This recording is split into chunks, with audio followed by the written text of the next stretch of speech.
মনে হচ্ছে অলোক রায়কে এই দায়িত্বটা দিয়েছি, কারণ আমি দেখছি তার রাজনৈতিক জীবনে আমাদের কৃষক বিল 2020 কয়েকদিন আগে পার্লামেন্টে এসেছে। এই কৃষি বিলকে ফার্মার চাপিয়ে দেওয়ায় সমবায় সফল হতে পারেনি। সমবায়কে কিভাবে সফল হতে পারবে তার জন্য কোন সুনির্দিষ্ট সাংগঠনিক দিক থেকে এবং সামাজিক দিক থেকে একটি গুরুত্বপূর্ণ চ্যাপ্টার। গুরুত্বপূর্ণ চ্যাপ্টার এই কারণে, আগামী দিনের ভারতবর্ষে সাফল্য নির্ভর করছে সমবায়ের সাফল্যের উপর। সমবায় যদি সফল হয়, সমবায় আন্দোলন যদি ঠিকঠাক ভাবে চলে, ভারতবর্ষ আত্মনির্ভর হবে, যেটা আমাদের প্রিয় প্রধানমন্ত্রী নরেন্দ্র মোদী ডাক দিয়েছেন।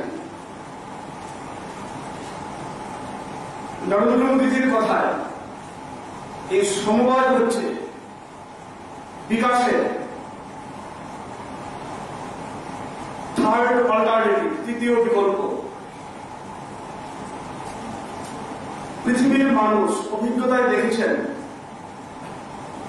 ক্যাপিটালিজম মানে পুঁজিবাদ সার্বিক বিকাশ করতে পারে না। পুঁজিবাদের বৈষম্যের জানাগলে পড়ে প্রান্তিক মানুষের, বিপন্ন মানুষের কোন বিকাশ হয় না। পুঁজিবাদের কবলে পড়ে মানুষের অন্তর সত্তা, মানুষের বৌদ্ধিক বিকাশ ঘটে না। পুঁজিবাদের বিকল্প হিসেবে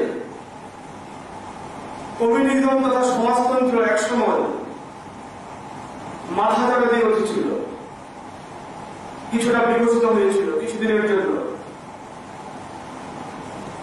অভিজ্ঞতায় এটাও দেখা গেছে এই সমাজতন্ত্র মানুষের মৌলিক বিকাশে সহায়তা করতে পারে না, কারণ সমাজতন্ত্রে ব্যক্তির যে ব্যক্তিত্ব, ব্যক্তির যে বৌদ্ধিকতা, তাকে অগ্রাহ্য করে এক হৃদয়হীন রাষ্ট্রতন্ত্রে পরিণত করে সমাজতন্ত্রকে। ভারতীয় দর্শন একদিকে যেমন ব্যক্তির ব্যক্তিত্বকে মর্যাদা দেয়, তেমনি সমষ্টিকে মর্যাদা দেয়। ক্যাপিটালিজম সমষ্টিকে মর্যাদা দেয় না, ব্যক্তির ব্যক্তিগত অভিলাষকে মর্যাদা দেয়। আবার সমাজতন্ত্র ব্যক্তির উৎকর্ষতাকে গুরুত্ব দেয় না, স্বাধীনতাবাদকে গুরুত্ব দেয়।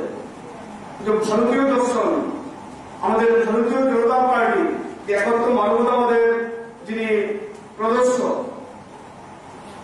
তিনি আমাদের শিক্ষা দিয়েছেন ব্যক্তির ব্যক্তিত্বকে অগ্রাহ্য করা চলবে না এবং সমাজের সামূহিকতাকেও অগ্রাহ্য করা চলবে না। এবং এই কারণে ভারতীয় দর্শন এটা উপলব্ধি করেছে যে সমবায়ের মতো যে বিষয়, এইটাই ভারতবর্ষের উন্নয়নের একটা অন্যতম দিশা।